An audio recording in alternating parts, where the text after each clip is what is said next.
If you're a quilter, you might not have used any of the stitches on your machine other than a basic straight stitch.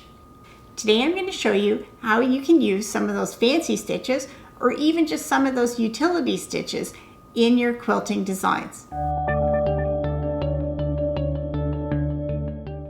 Using decorative stitches is fun in your quilts, but there's a couple things to consider before you begin.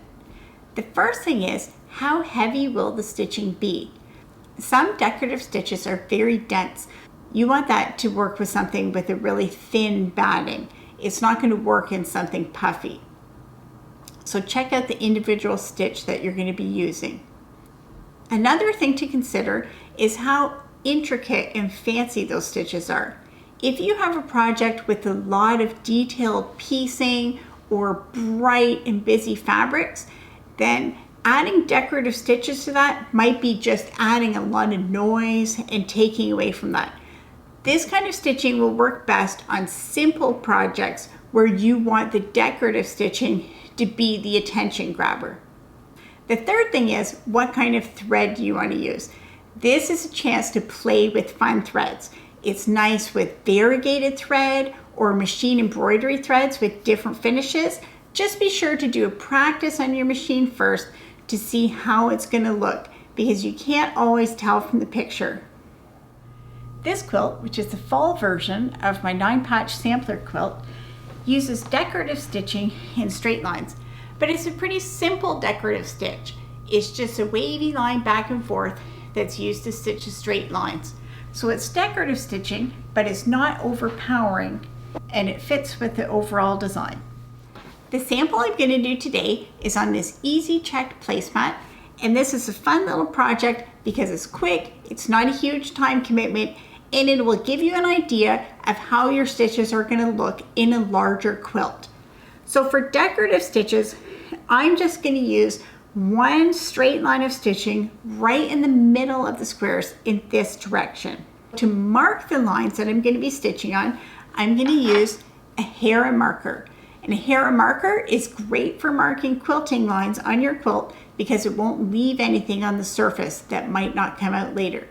Just be sure to mark after you've basted together with the batting and the backing, because if you mark on the quilt top without the batting, it might actually leave marks on your tabletop. So I have my quilting ruler and my Hera, and I'm just going to mark the line by pushing with a back and forth motion with the Hera marker right along that line.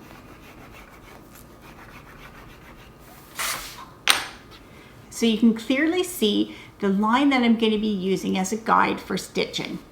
Now that I have the lines marked, I'm going to take it to the sewing machine. Now you probably have some decorative stitches on your machine, even if you have the most basic sewing machine. Even if you don't have all the stitch options of fancy machines with hundreds of different stitches, you can even use some of the utility stitches. Even a zigzag stitch will work for this. This basic sewing machine doesn't have a lot of decorative stitch options, but I'm going to use one of the utility stitches that it does come with. I've set the length and the width to the largest possible settings, but you'll want to stitch some samples just to see how you want your stitches to look, because there's so many variations if you start changing them. Once you've figured out how you want them to look, you might want to write down a little note or snap a picture with your phone so that if you take a break and come back to the project next week, you can remember what your settings were so you can have it look the same. Now I'm going to stitch just centering this marked line with the center of the foot and letting the machine do all the decorative work. So there's my first stitching line. I'm going to continue along and stitch on this side, and then turn the quilt around and stitch on the other side. So there we go. It's a fun quilting design that adds a lot of interest to our project. All we need to do now is trim the edges and add a binding, and we have a really nice placemat. Quilting with decorative stitches is one of the designs in my book, Simple Quilting, 10 easy designs to finish your quilt simply and beautifully. So check it out for more information about decorative stitch quilting and other designs. For more information about this and other tips, tricks, and tutorials, check out my website, evatisstudio.com.